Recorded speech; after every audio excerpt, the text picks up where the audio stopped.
Shalom teman-teman yang dikasihi Tuhan, saat ini saya kembali membagikan renungan firman Tuhan yang diambil di dalam Amsal tentang istri-istri yang takut akan Tuhan.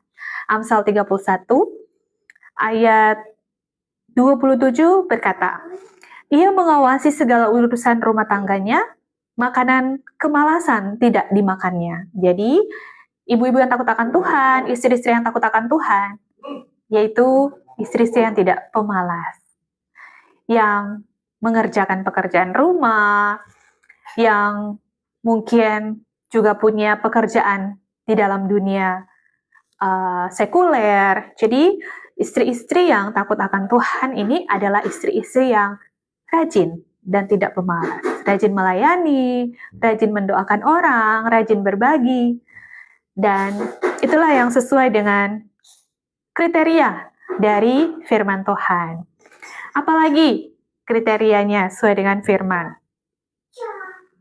Anak-anaknya bangun dan menyebutnya berbahagia, suaminya pun memuji dia.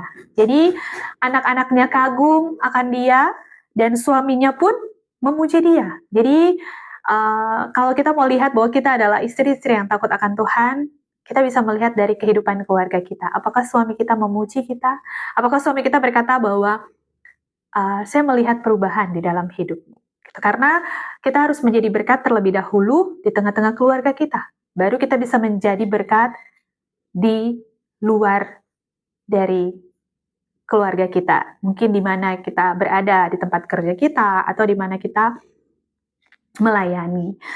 Nah, jika di dalam kehidupan keluarga kita, kita sudah bisa menjadi berkat, berarti di luar pun kita akan bisa menjadi berkat. Karena kita kalau mau lihat, mungkin kita ngelihat, oh ibu ini baik, coba tanya kepada suaminya, apakah benar ibu itu baik, apakah benar ibu itu takut akan Tuhan, apakah benar ibu itu punya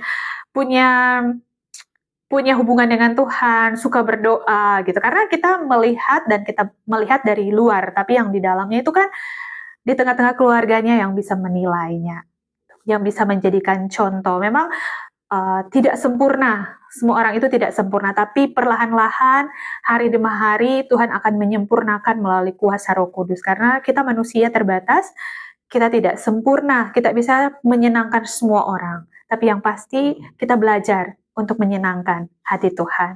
Apalagi, suaminya itu akan berkata, kemolekan itu menipu dan kecantikan sia-sia, tetapi istri yang takut akan Tuhan dipuji-puji. Nah, itu ungkapan dari seorang suami. Dia melihat istrinya dan dia pun menjadi terberkati dengan kehidupan istrinya di tengah-tengah keluarga. Ayat 31, berilah kepadanya bagian dari hasil tangannya. Biarlah perbuatannya memuji dia di pintu-pintu gerbang. Firman Tuhan berkata, akulah pintu. Tuhan adalah pintu. Berarti Tuhan yang akan melihat hidup kita sebagai ibu-ibu yang takut akan Tuhan. Dan pertama-tama Tuhan yang akan memuji hidup kita. Karena percuma kalau kita mencari pujian di mata manusia.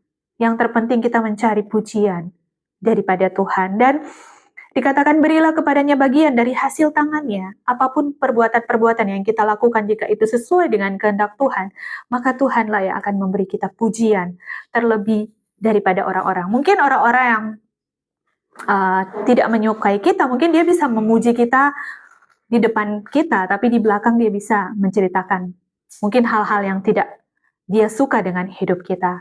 Tapi kalau kita mencari pujian yang ingin menyenangkan hati manusia, itu akan membuat kita lelah, teman-teman. Tapi carilah pujian dari Tuhan. Jadi mungkin ini akan menjadi firman yang menurut ibu-ibu apa sih seperti itu? Mungkin menjadi hal yang tidak terlalu suka didengar, tapi inilah kebenaran firman.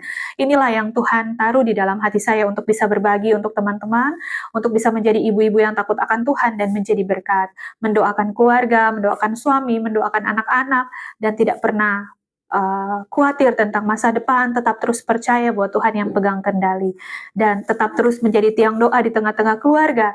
Dan melalui doa-doa ibu-ibu ini, ibu-ibu yang takut akan Tuhan ini, maka kuasa Tuhan yang akan turun di tengah-tengah keluarga, sehingga atmosfer di tengah-tengah keluarga atau atmosfer di dalam rumah itu akan terasa berbeda. Ada hadirat Tuhan, ada persekutuan doa dengan Tuhan, ada hubungan dengan Tuhan. Jadi ketika kita membangun hubungan ini, kita akan menjadi berkat di tengah-tengah kehidupan keluarga kita dan menjadi berkat dimanapun kita pergi dan berada. Kiranya firman Tuhan ini dapat memberkati kita semua. Shalom dan God bless you.